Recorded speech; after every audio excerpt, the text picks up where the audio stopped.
They say small towns keep their secrets better than cities. In Maple Falls, Oregon, a place where the leaves turn early and the fog rolls in like it has a purpose, there was no bigger secret than what happened to Emily Summers. Emily wasn't famous. She wasn't rich, but she was deeply loved. She was the kind of girl who brought banana bread to her neighbors, remembered the names of your pets, and left handwritten notes in books that read, "You're stronger than you think." At 19, she was studying psychology at Portland State University. She wanted to become a child therapist because, as she once told her mom, no kid should grow up feeling invisible. On October 14th, 2017, Emily took a 2-hour bus ride from Portland back home to Maple Falls. She didn't tell her mom, Diane, it was meant to be a birthday surprise. She arrived with a scrapbook full of photos and pressed flowers. That evening, she joined her friends for a backyard bonfire. They laughed, shared memories.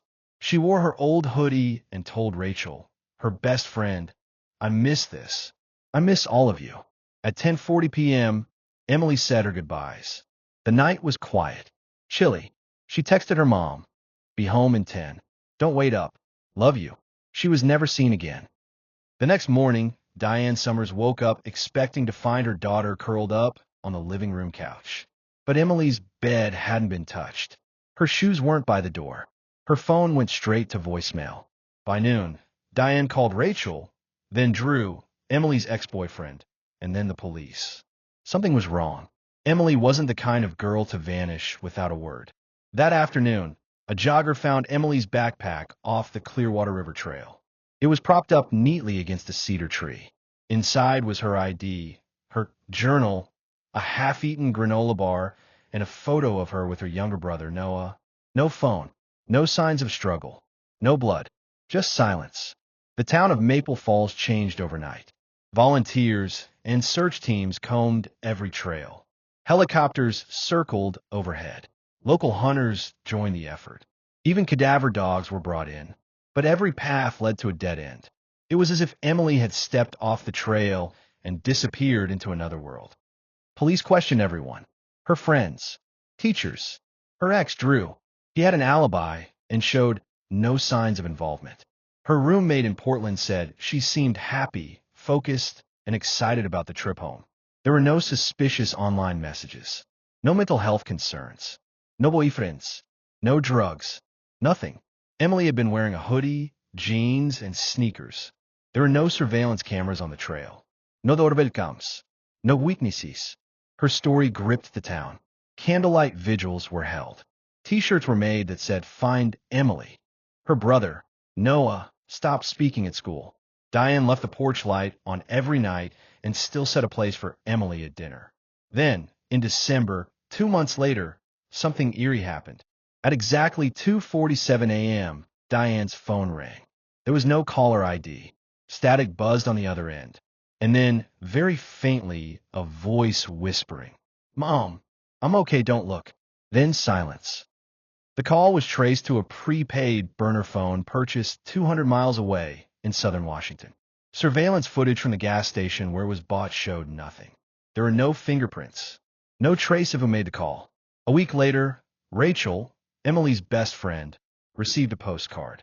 No return address, no stamp, just 5 words written in handwriting that looked exactly like Emily's. "Tell Mom I miss her pancakes." It was something Emily used to say as a child after coming home from sleepovers. Diane recognized it instantly and broke down. FBI profilers were brought in. They believed the messages weren't pranks. They felt real, personal, and yet they couldn't prove anything. Emily's face was now everywhere, on billboards, social media, flyers taped to mailboxes. But tips dried up. Leads went cold, until a discovery 2 years later changed everything. In July 2019, a hiker near Rainier National Park discovered an old wooden cabin hidden deep in the forest. The windows were cracked. The door was falling apart. Inside were yellowed pages taped to the walls, torn from a journal. Emily's journal. There were drawings of her, photos taken from a distance, a pressed bouquet of wildflowers, and most chilling of all, her short story manuscript, marked up in red pen. Her handwriting, her story, her words. but there was no trace of her. No blood, no DNA, no signs of recent activity.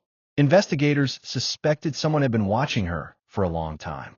Someone who had followed her, obsessed over her, someone who had taken her. A name resurfaced: Clint Darrow, a former forest ranger who vanished from Maple Falls in 2013 after being accused of stalking a teenager. He'd lived alone, off the grid, and had once worked on trails near where Emily disappeared. He was never charged. He was never found. 3 more years passed. No new clues. Emily's case grew cold.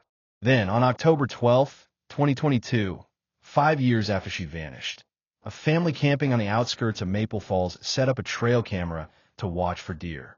At 3:08 a.m., the camera captured movement. A woman, pale, barefoot, wearing tattered clothes.